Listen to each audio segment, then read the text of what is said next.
Hello बच्चों, आप सब कैसे हो? आज ये मैं वीडियो आपके लिए इसलिए बना रहा हूँ कि आपको अपना जो भी आपका पेपर आता है उसको कैसे आप अटेम्प्ट करो। मेरे पास ना एक सैम्पल पेपर है, सैम्पल क्वेश्चन पेपर है जो 9th का हो चुका है। ठीक है, ये मैथ्स का पेपर है। तो जब भी एग्जाम में आप बैठते हो तो उससे पहले आपको एग्जाम में पेपर मिल जाता है, क्वेश्चन पेपर मिलता है।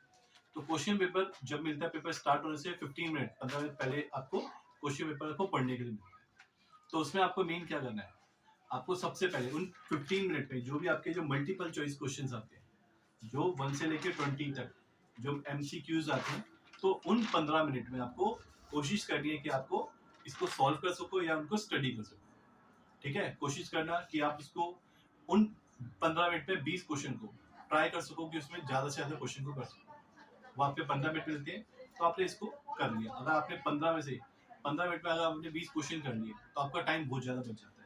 ठीक है, 20 क्वेश्चन नहीं कर पाए तो कुछ कर लिए। उसके बाद फिर आपने हमेशा जब भी पेपर को स्टार्ट करना है, तो पेपर को कहाँ से स्टार्ट करते हैं, हमेशा लास्ट से स्टार्ट करते हैं। लास्ट से यानी जो भी आपके हाई मार्क्स के क्वेश्चन होते हैं। जैसे अगर आप यहाँ पे देखोगे, आपका डी सेक्शन हो गया। ठीक है, डी सेक्शन हो गया जो आपके 5 मार्क्स के क्वेश्चन होते हैं। ठीक है, डी सेक्शन में आपके 5 मार्क्स के क्वेश्चन आते हैं। सबसे पहले आपने जब भी पेपर स्टार्ट करोगे तो पहले जितने भी 1 से लेकर 20 जो आपके क्वेश्चन है उनको आप 1 2 3 करके उनके आंसर लिख लो आंसर शीट में। जो नहीं आते उसके लिए स्पेस छोड़ दो। उसके बाद आप डी सेक्शन पे आओ। डी सेक्शन में आके पहले आपको डी सेक्शन के क्वेश्चंस को करना है। ठीक है, डी सेक्शन के जितने भी आपको क्वेश्चन आते हैं वो सारे आप अटेम्प्ट कर लो। जो नहीं आता आप उसको सर्कल कर लो। उसके बाद आप फिर कौन सा सेक्शन पे आना है, आपको सी सेक्शन पे आना है। सी सेक्शन के जितने क्वेश्चन आते हैं उतने आपने कर लिए, और जो नहीं आता उसको आपने सर्कल कर लिया। फिर उसके बाद कौन से सेक्शन पे आओगे, बी सेक्शन पे आओगे। बी सेक्शन के आपको जितने क्वेश्चन करने हैं जो आते हैं वो आपने कर लिए। वो उसके करने के बाद आप जो नहीं आता उसको सर्कल कर लिया। उसके बाद फिर आप आओगे केस स्टडी। केस स्टडी में जितने भी क्वेश्चन सबसे इजी आता है केस स्टडी। केस स्टडी के सारे क्वेश्चन आप इजीली पढ़ो ये सेक्शन को और इजीली इसको सॉल्व करो। ठीक है, अब उसके बाद सारा पेपर हो गया जितना आपको आते हैं। अब जो आपने जो क्वेश्चंस नहीं आते उन क्वेश्चन को आपने क्या करना है, उनको एक बार दोबारा उसको ध्यान से पढ़ो। जो आप उसको ध्यान से पढ़ोगे तो आपको समझ आएगा कि आपने जो मैथ्स में पढ़ा है, जो आपके टीचर्स ने जो भी पढ़ा है, तो वो आपको याद आएगा और उसको क्वेश्चन को अटेम्प्ट करने की कोशिश करना। पेपर में सारे क्वेश्चन करने की कोशिश करा करो। ठीक है, कोई भी क्वेश्चन को छोड़ के नहीं आना। बहुत बच्चे क्या करते हैं, उनको लगता है हमें ये क्वेश्चन नहीं आया तो छोड़ दिया। क्वेश्चन को, कोई भी क्वेश्चन को आपको छोड़ना नहीं है। ठीक है, सारे क्वेश्चन को अटेम्प्ट करने, क्योंकि आप अटेम्प्ट करके आते हो, कुछ लिख के आते हो, उसके भी आपको क्या मिलते हैं, मार्क्स मिलते हैं।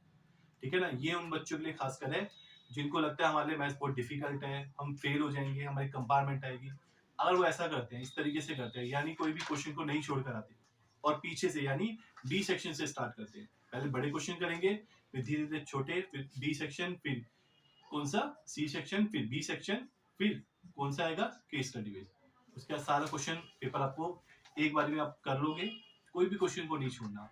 जो भी टाइम मिलता है उसमें सारे क्वेश्चन जो नहीं आते उसको एक बार ट्राई करो ध्यान से। उसको आप थोड़ा सा एक बार सोचोगे, उसको पढ़ोगे तो आपको समझ आएगा कि आपने ये क्वेश्चन किया हुआ है, इस टाइप के अपने क्वेश्चन करे हुए हैं, तो आपको याद आएगा। तो आप उसमें कुछ ना कुछ तो कर कर आओगे।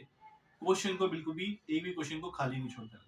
ठीक है, इस तरीके से अगर आप पेपर क्वेश्चन अटेंड करते हो तो आपके हायर पॉसिबिलिटी होती है जो बच्चे वीक है मैथ्स में पास होने की। ठीक है, तो मैं आपसे उम्मीद यही करता हूँ कि आप इस तरीके से एक बार अटेम्प्ट करके देखोगे पेपर, तो आपको इससे बहुत फायदा मिलेगा। Okay, thank you.